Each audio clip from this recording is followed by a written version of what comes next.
Shortened words used by native speakers, Part 1. So John says, "Wait for me, I'll be there in a sec." So what does this mean, in a sec?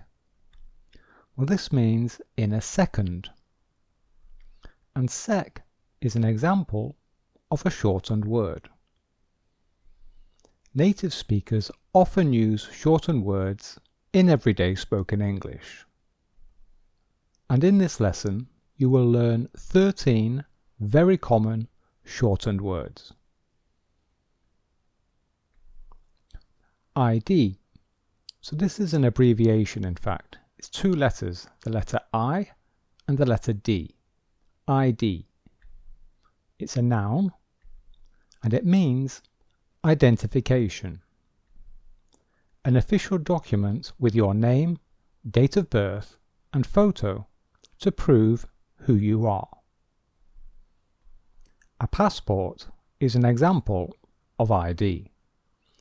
Another example would be a driving license. An example: if a young person is trying to buy alcohol, the cashier will say, "Can I see your ID, please?" And we often hear this as well if a young person is trying to go into a pub or a nightclub. If they want to check your age, the security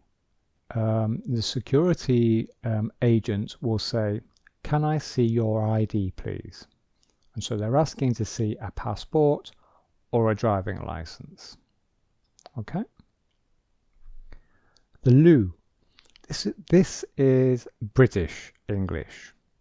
A loo is a noun and it's slang for toilet. It's a very common word.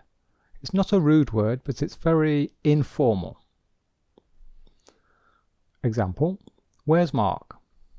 He's gone to the loo. You can also say, "I need the loo," meaning I need to go to the toilet. Comfy. Now this is an adjective and it means comfortable. These shoes are really comfy. The dog's bed is very comfy. Meds. This is a noun and it means medication. Don't forget to take your meds. And the doctor says, "You will feel better after you've taken these meds." Fab. This is an adjective and it means fabulous. I love this song. It's fab. Rep. Noun and it means representative. And a representative is a person who represents a company. And it's used in the job title. And I can think of two main jobs where we use this. Okay, so it's the job title. This is the most common one, sales rep. So John is a sales rep for a car company. So this is another way of saying John is a salesman or a salesperson. Okay, he's a sales rep for a car company. So this is a shortened way of saying John is a sales representative. Okay, that's what this means. Sales rep is a sales representative, which means he's a salesman for a car company. And the other example when we use rep is Mark is a holiday rep or a holiday representative. So he represents the holiday company at the destination. So a holiday rep takes care of the holiday makers during their stay. Okay, the holiday makers are the people, or the tourists. okay, the tourists, during their holiday, during their stay. Okay, so we have sales reps and holiday reps. I can't really think of many other examples of this, but these two are very common. Ad. This is a noun, and it's short for advertisement. Look at all those ads. And I wonder if you know where this is. It's in London, but do you know the name of the actual place in London? Tell me in the comments where you think this is. And of course, on YouTube, it's possible to skip the ads on YouTube. So you can see the word ads here, skip ads. And skip means that you want to, you don't want to watch the ads. Okay. Prep. This is a verb, and it means to prepare. You must prep for your English exam. Mark is prepping some vegetables for the meal. Okay, so he's preparing some vegetables for the meal. Info.